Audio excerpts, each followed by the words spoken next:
ગળામાં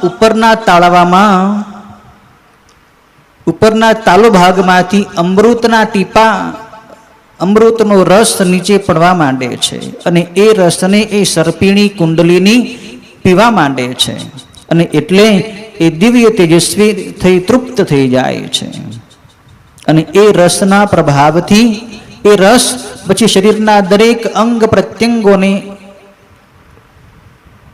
પ્રાણવાયુ છે પહોંચાડી દે છે. સમસ્ત શરીરની અંદર દિવ્યતા આવી જાય છે.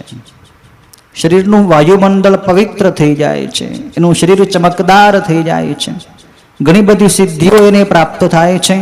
આગળ કહે છે કે જે પ્રમાણે શરદ ઋતુની પૂર્ણિમાની આર્દ્રતાથી ચંદ્રબિંબ શોભે છે, અથવા તો જાણી મૂર્તિમંત તેજ આસને ચડીને બિરાજ્યું હોય, એ પ્રમાણે કુંડલીની જ્યારે અમૃત પ્રાશન કરે છે ત્યારે તેનું શરીર અત્યંત તેજથી પ્રકાશવા લાગે છે.